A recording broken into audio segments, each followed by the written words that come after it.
an absolutely absurd day in the world of Magic the Gathering. We have major issues with the Lost Caverns of Ixalan pre-release kits. On top of that, we have serious serialized problems. And on a fun note, one of the rarest Magic cards ever has just been put up for sale with an absolutely obscene price tag. Magic. I am a wizard! History. I'm an old wizard! The Magic Historian. My bones hurt. Greetings, owners of fine luxury cardboard rectangles, my friends.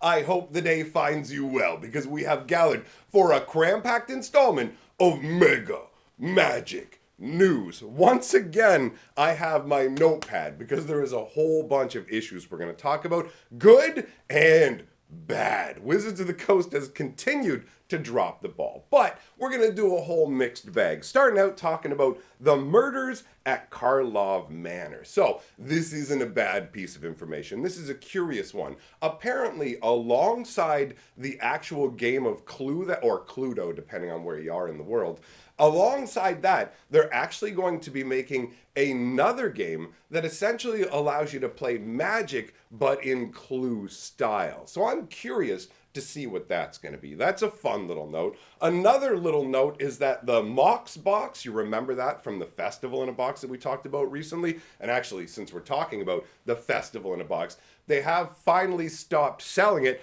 I don't believe that they sold out of it. I think they just shut it down out of embarrassment, but it is theoretically possible that they sold it out. Now, the Mox box does have a secret lair, that is the bonus card. For it is the Arcane Signet. So that's something that we've already seen, which makes it ultimately, on one hand, less exciting. But if you do want that Arcane Signet specifically with the artwork, then that is exciting for you if you're collecting it up. But I feel like probably people who are getting this Stan Fraser Mox box, probably the same people who got like the old Signet boxes that they did. So this, as far as I'm concerned, is a pretty underwhelming bonus card, but not that big a deal. Moving on, we have problems with scene box quality. Now, I already opened up some scene boxes. I do those kind of things on live streams, so that's available up on my live stream archive if you want to see it. The scene boxes I opened did have some quality issues, but I didn't go out and ring, bang, bang, bang, sound the alarm on it full on because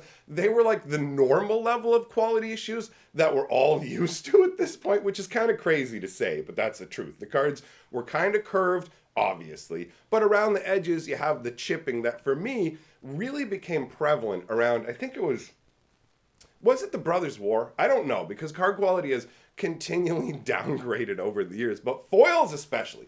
I think maybe it was because I was trying to collect a set of the Brothers War in foil originally that really made me start to scrutinize even the edges. But the foils come out of the packs with like white edges around the border. It's absolutely wild and unacceptable. So same kind of things going on with the scene boxes I opened. But that's pretty much standard for Magic right now. So like I said, didn't come out and include that in a full-on news video. But we've reached the point where other people have opened up these scene boxes. They've made their way out into the general population because I had early access to open stuff up. And it looks like, especially the Galadriel ones, there are some huge problems with the foiling, making it almost impossible to read the cards. It's similar, almost, in some ways, to back in the day. You weren't around for this probably, but they did Avacyn Restored, and they accidentally screwed up and gave it the foil treatment that they were using for From the Vault layer, right? But that actually just turned out to give like this double embossed foil that looked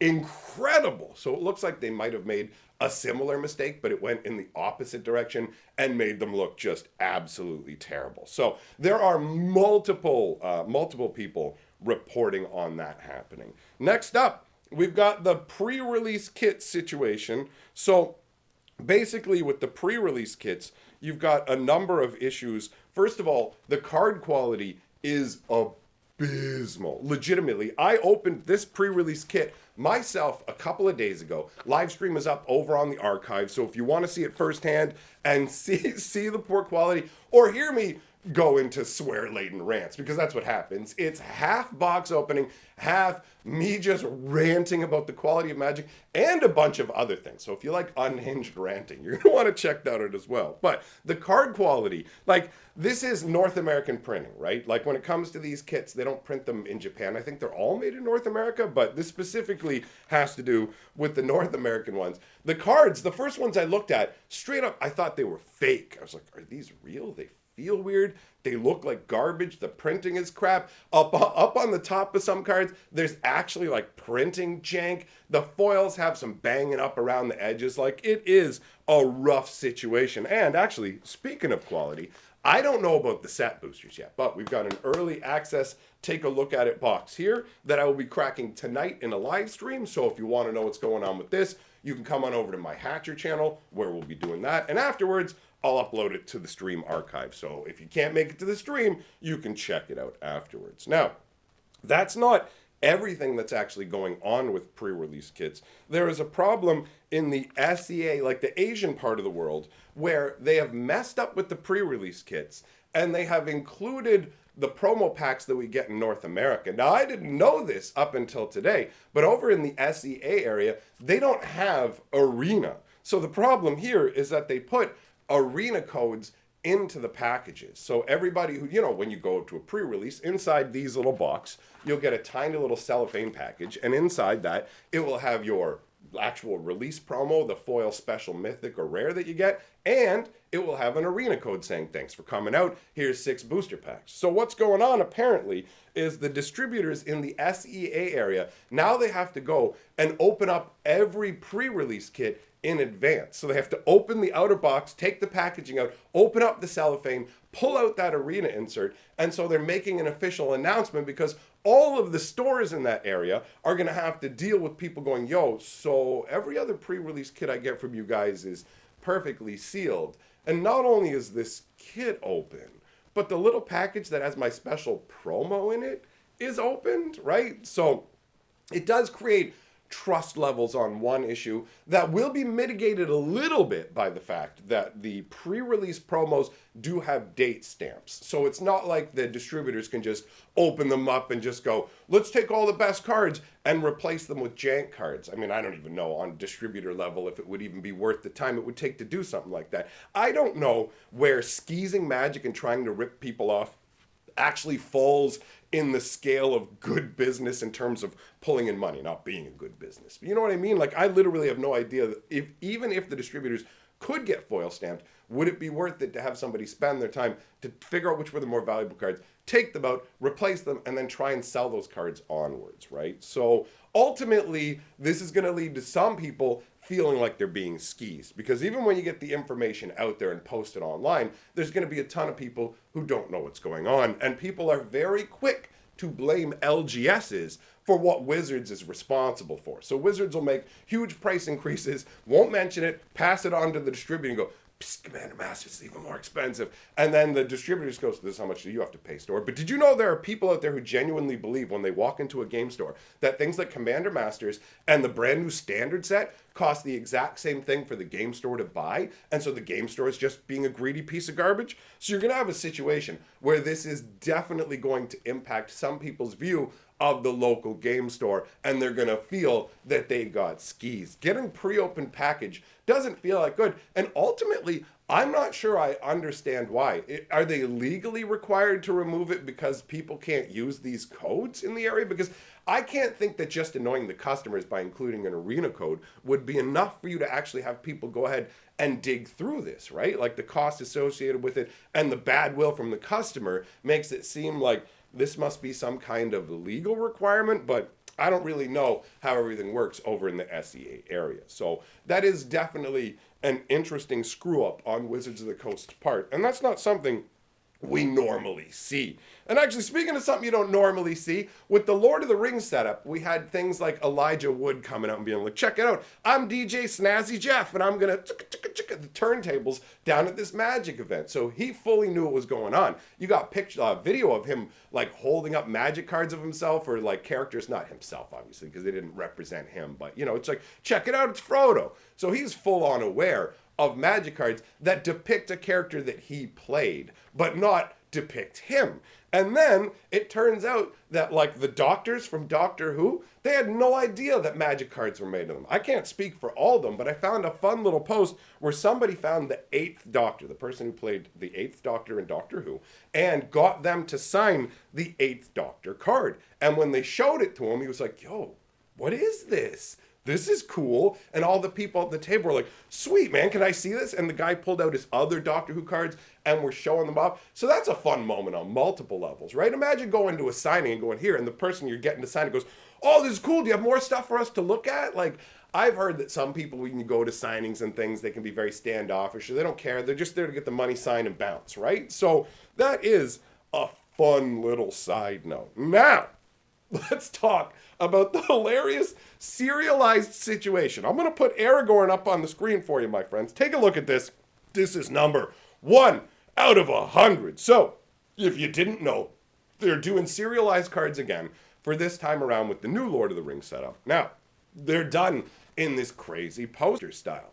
And it gets really, really funny when you go and read the documentation from Wizards and they go, yo, when it comes to these special poster cards, guys, we poured a ton of time and effort and care into this. We spent a year having all our teams work on this to make it the most beautiful, and we really focused on readability, right? Because we've seen these poster cards and you see the artwork goes all over the place and the text is all kind of wonky. So they're like, we focused on readability.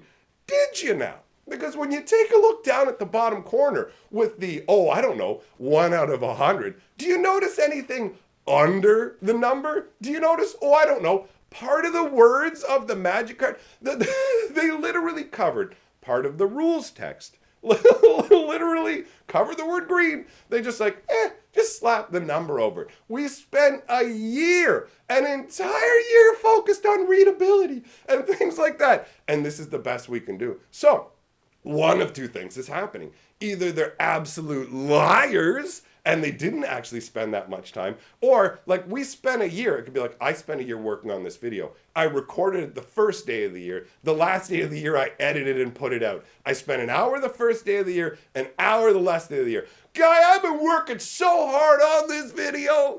Like that. It's crazy. It's crazy to me. Speaking of crazy, take a look at this. You may have never seen it before. This is Phoenix Heart, one of the rarest Magic cards in existence. And one of these right now is available for sale. There's only estimates of how many of these even exist. There is no truly known number. Maybe Richard Garfield knows, because this is one of the specialty Garfield cards that a lot of Magic players don't know exists. So what is it? It's a 4-red sorcery that says Coney and Richard continue the game and play all games as partners forever. Now, if you don't know what all this is about, you might be like, partner, like, what, like, is this a 2-headed giant card, or does this have to do with those partner Magic cards? No, this is a celebratory marriage card. So, for those of you not in the know, Richard Garfield has done a number of Magic cards to celebrate different events in his life. So you have, like, the birth of a child, Splendid Genesis. That one, there are way fewer copies of, and a bunch of them were actually, like, glued to cardboard, because a lot of this stuff, a lot of these specialty cards were made in the earliest days of Magic before people knew they would become huge collector items. These weren't really meant to be circulated out. So the one that's up for sale right now, belongs to Bill Stark, a former employee of Wizards of the Coast, and he's put it up for sale on his own personal website. Now take a guess as to how much you think a card that there's only a few hundred copies of in the world, this rarity, take a wild guess in your head what you think the price tag is, and now I'll drop it on you. $50,000 is the asking price for this. And that's actually on the high end. It's pretty hard to peg down exactly what a card like this should be priced at. But as far as I understand, previous iterations of this card went for $30K, around there. So this might theoretically be overpriced, but I mean, when you factor in inflation, you factor in rarity, where you're going to get them from, it is something you can literally just sit on until somebody meets your price. And it's fascinating to note that Magic the Gathering has reached the state where cards that aren't even really playable, like take a look at this. You can't play this. I mean, technically you could cast it in your deck, but it wouldn't do anything, right? So what are you going to do? Richard Garfield gets a divorce, and then you call him up and you're like, my spell says you still have to play his partner forever. Also, on that note, it's kind of fun. The flavor text says, the minute I heard my first love story, I started looking for you, not knowing how blind, what does it say? Sorry, how blind that was? Lovers don't finally meet somewhere. They're in each other all along. Well, that's a fun quote, except you already been married once. So it's kind of like, she was in me all along. You was the wrong one. I don't know. I find that amusing. Anyways, thanks for coming by, my friends. We'll be opening up the Lost Cavern of Ixalan set boosters tonight over on my Hatcher channel. And if you go to my Hatcher Streams archive, you can check out the pre-release kit opening or the booster box opening if you missed it live. Thanks for being here. Big shout out to my patrons. You guys rule. And I will see you all for the next video.